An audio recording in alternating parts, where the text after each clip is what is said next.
بسم اللہ الرحمن الرحیم۔ السلام علیکم ورحمۃ اللہ وبرکاتہ۔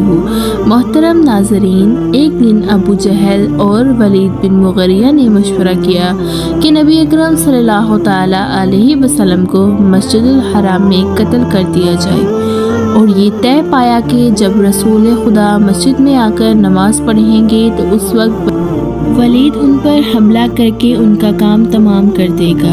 نماز کا وقت ہوا، رسول خدا صلی اللہ تعالی علیہ وسلم حسب معمول نماز پڑھنے کے لیے مسجد الحرام میں داخل ہوئے۔ آپ نے نماز شروع کی تو ابو جہل نے ولید بن مغیرہ سے کہا، اٹھو اور پروردگار کے لیے جو ہم نے پروگرام کے مطابق محمد کو قتل کر دو۔ نعوذ باللہ، ولید وہاں آیا جہاں رحمت العالمین نماز پڑھ رہے تھے، لیکن اس وقت عجیب اتفاق یہ ہوا کہ انہیں حضرت کی کرت کی آواز سنائی دیتی تھی، لیکن حضرت انہیں دکھائی نہ دیتے تھے۔ وہ حیران ہو کر ابو جہل کے پاس آیا اور اس سے کہا، مجھے محمد کی آواز سنائی دیتی ہے لیکن وہ خود کہیں دکھائی نہیں دے رہے۔ یہ سن کر ابو جہل اور ان کے خاندان کے افراد اٹھے۔ انہوں نے آپ کو مسجد الحرام میں بہت تلاش کیا، لیکن آپ انہیں کہیں دکھائی نہ دیے۔ ایک مرتبہ رسول خدا صلی اللہ تعالی علیہ وسلم سجدے میں مصروف تھے۔ ابو جہل کے لائن نے ایک پتھر اٹھایا اور چاہا کہ حبیب خدا کے سر تہر پر مار کر ان کو مار دیا جائے۔ نعوذ باللہ، وہ پتھر ان کے ہاتھ میں چپک گیا۔ اس نے پتھر کو ہٹانے کی بڑی کوشش کی، لیکن وہ ہاتھ سے جدا نہ ہو سکا۔ جب حضرت نماز سے فارغ ہوئے تو ابو جہل کے پاس آیا اور کہا، خدا اس پتھر کو میرے ہاتھوں سے جدا کریں۔ حضرت محمد مصطفیٰ صلی اللہ تعالی علیہ وسلم نے دعا مانگی اور اس کے ہاتھوں سے پتھر کو جدا کر دیا، کہ یعنی وہ پتھر اس کے ہاتھ سے جدا ہو گیا۔ کچھ عرصہ گزرنے کے بعد ابو جہل نے پھر حضرت کو شہید کرنے کا ارادہ کیا، نعوذ باللہ، اور انہوں نے چاہا کہ سجدے کی حالت میں پڑے ہوئے رسول اکرم صلی اللہ تعالی علیہ وسلم پر گرائے، لیکن جیسے ہی وہ حضرت کے قریب گیا تو کانپتا ہوا پیچھے ہٹ گیا۔ لوگوں نے اس سے اس کی وجہ پوچھی تو اس نے کہا، جیسے ہی میں پتھر مارنے کے لیے آگے بڑھتا تو وہ مجھے مار ڈالتا۔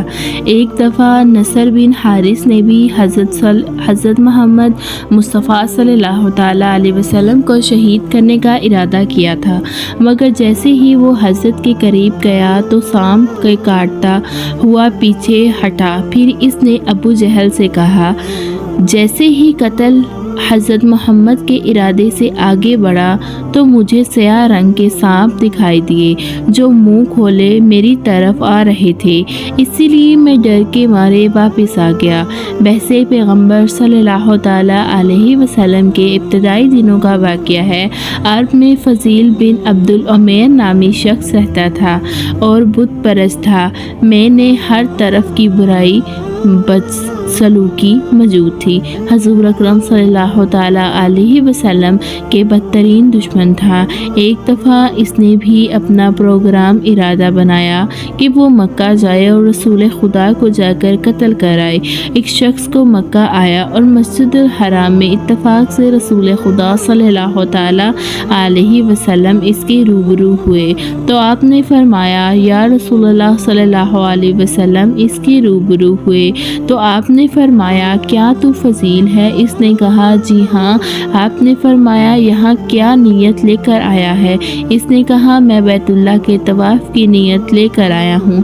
نبی اکرم صلی اللہ تعالی علیہ وسلم نے فرمایا، خدا سے مغفرت طلب کر اور اس کے حضور توبہ کر اور اس کے دین سے تبس اختیار کر۔ شیطان سے تیرے دل میں پھونک ماری ہے اور اس نے تجھے ایک ایسے فعل سے متعلق دھوکہ دیا ہے جسے صرف وحشی افراد ہی سر انجام دیا کرتے ہیں، اور وہ فعل قتل ہے۔ اثر صلی اللہ تعالی علیہ وسلم کی زبان سے یہ کلمات سن کر اس کے دل میں دھڑکن تیز ہو گئی اور اس کا ہوا کانپنے لگا۔ پھر اس نے کہا، میں گواہی دیتا ہوں اللہ کی وحدہ لا شریک لہ کے علاوہ کوئی معبود نہیں۔ ایک دفعہ حضرت محمد مصطفیٰ صلی اللہ علیہ وسلم کے دشمنوں نے یہ فیصلہ کیا کہ وہ آپ کو ہر قیمت پر قتل کر کے رہیں گے، لیکن احکام الہی نے آپ سے وعدہ کیا تھا کہ وہ آپ کے دشمنوں کے شر سے محفوظ رکھیں گے۔ اسی لیے آپ کے دشمنوں نے آپ کے خلاف جتنی بھی سازشیں کی، جب سب کی سب ناکام ہو گئیں، دو چار ہو گئیں۔ جنگ خیبر حضرت علیہ السلام کی بے مثل شجاعت اور اختتام پذیر ہوئی تو مسلمانوں کو یہودیوں پر فتح ہوئی، تو یہ ایک یہودی عورت کی خیبر کا بدلہ لینے کے لیے حضرت محمد مصطفیٰ صلی اللہ تعالیٰ علیہ وسلم کو شہید کرنے کا ارادہ سے آئی، منصوبہ تیار کیا۔ مغرب یعقوب کی بقول وہ عورت مرجب بن حارث کی بہن زینب تھی۔ اس نے ایک بڑی بہت بڑی بکری کو ذبح کیا۔ اس کے گوشت کا بھونا ہوا گوشت سالن آپ صلی اللہ علیہ وسلم کی خدمت میں پیش کیا۔ رسول اکرم صلی اللہ تعالیٰ علیہ وسلم کی خدمت میں لائی حضرت کے سامنے بطور ہدیہ پیش کیا۔ حضور اکرم صلی اللہ تعالیٰ علیہ وسلم خلق عظیم کے مالک تھے، آپ کسی کا بھی ہدیہ رد کرنا مناسب نہیں سمجھتے تھے۔ اس نے اس عورت کا ہدیہ بھی قبول کیا۔ آپ صلی اللہ علیہ وسلم نے آپ نے باقی کا گوشت کا لقمہ ہاتھ میں لیا اور منہ میں رکھا تو اللہ تعالیٰ نے اپنی قدرت کی وجہ سے بکری کے گوشت میں بولنے کی قوت عطا کی۔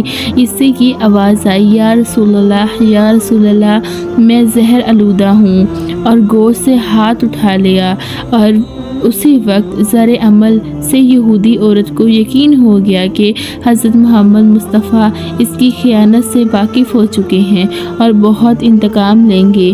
حضرت محمد مصطفیٰ صلی اللہ تعالیٰ علیہ وسلم پیروکار اسے زندہ نہیں چھوڑیں گے، نہیں معلوم وہ اسے کیسی کیسی اذیت دے کر قتل کر دیں گے، اور یہ انتظام صرف اس کی ذات تک محدود نہیں رہے گا بلکہ اس کے پورے قبیلے سے اس خیانت کا انتقام لیا جائے گا۔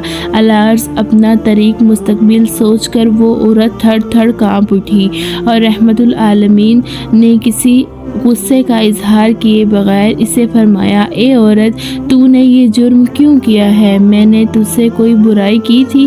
یہودی عورت سوچنے پر مجبور ہوگی اور سوچنے لگی، اور کیا جواب دے کر وہ خطرے سے بچ سکے۔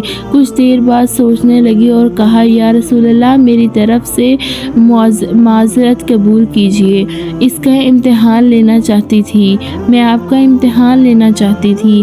میں نے آپ کے دل میں یہ سوچا تھا کہ میں انہیں زہر آلود کھانا پیش کروں گی، اگر تو وہ نصری کھانے کو نہیں کھائیں گے تو وہ نبی نہیں ہوں گے، زہر آلودہ کھانا کھا کر ہلاک ہو جائیں گے۔ رحمت العالمین نے اس عورت کو معاف کر دیا۔ سبحان اللہ! دیکھیں آپ صلی اللہ علیہ وسلم پر کتنے لوگوں نے برائیاں کی، آپ صلی اللہ علیہ وسلم کو کتنے لوگوں نے نقصان پہنچانے کی کوشش کی، لیکن میرے جو آپ صلی اللہ تعالیٰ علیہ وسلم ہیں، جو ہمارے آخری نبی ہیں، انہوں نے کسی کو کچھ بھی نہیں کہا۔